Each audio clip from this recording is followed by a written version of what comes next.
આયુર્વેદ રસોઈ ઘરમાં આપનું સ્વાગત છે। અમે તમારા માટે લાવ્યા છીએ દરેક ઘરમાં વપરાતી એવી ગુજરાતી દાળ, જે એક નવા સ્વરૂપમાં આપની સામે રજૂ કરીશું। ઓઇલ ફ્રી દાળ। તેના માટે જરૂરી સામગ્રીમાં 1 બાઉલ તુવેરની દાળ, જેને આપણે એક બાઉલમાં લઈ 2-3 પાણીથી ધોઈ અડધો કલાક પલાળીને રાખી દઈશું। પછી 1 ટામેટું કટ કરેલું, 2 ટેબલસ્પૂન લાલ મરચું પાવડર, 2 ટેબલસ્પૂન ધાણા જીરું, મીઠું સ્વાદ અનુસાર, 2 ટેબલસ્પૂન ગોળ, રાઈ, જીરું, ખડા મસાલા, તજ, લવિંગ, તમાલપત્ર, બાદિયા અને ઉપર ગાર્નિશિંગ માટે ધાણા। હવે આપણે સૌપ્રથમ આ તુવરની દાળને એક બાઉલમાં લઈ 2-3 પાણીથી ધોઈ અડધો કલાક માટે પલાળી પછી તેને આપણે કુકરમાં ચપટી હળદર, મીઠું નાખીને બાફી લઈશું। તો મેં અત્યારે આ બાફીને તુવરની દાળ તૈયાર રાખી છે।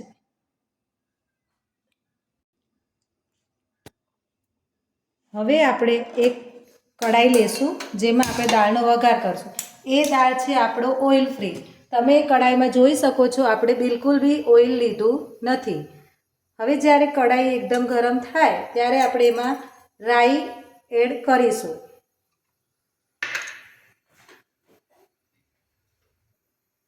હવે કઢાઈ ગરમ થાય એટલે એમાં આપણે રાઈ,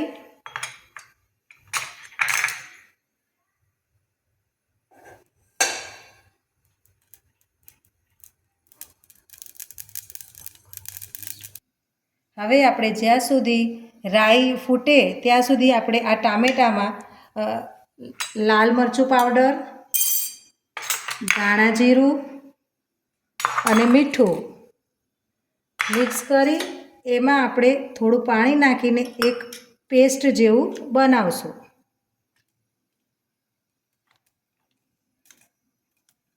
ત્યાં તમે જોઈ શકો છો રાઈના દાણા ફૂટવા લાગી ગયા છે, એટલે એમાં આપણે જીરું, ખડા મસાલા એડ કરીશું।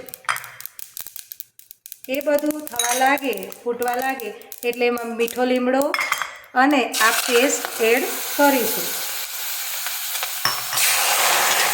થોડું પાણી એડ કરી આ રીતે સરસ હલાવી લેવું। તો તમે જોઈ શકો છો આપણે આમાં બિલકુલ બી ઓઇલ એડ કર્યું નથી। હવે આને આપણે થોડી વાર આવી ઉકળવા દેવું।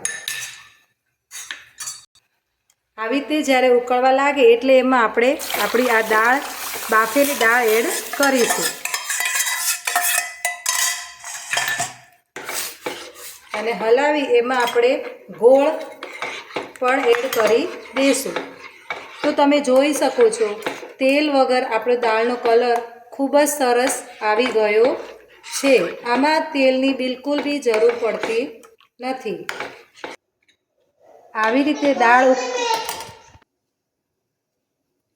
તો તમે જોઈ શકો છો દાળ ખૂબ જ સરસ રીતે ઉકળી ગઈ છે। હવે આપણે એમાં એડ કરીશું અડધા લીંબુનો રસ। તો આપણી આ દાળ તૈયાર છે। હવે આપણે એને સર્વિસિંગ બાઉલમાં લઈશું। તો આપણી આ દાળ તૈયાર છે, જેને આપણે ધાણાથી ગાર્નિશ કરીશું। તો આપણી આ દાળ, તો તમે આ દાળ એક વખતથી જરૂર ટ્રાય કરજો। મારી ચેનલને લાઈક ને સબસ્ક્રાઈબ કરજો।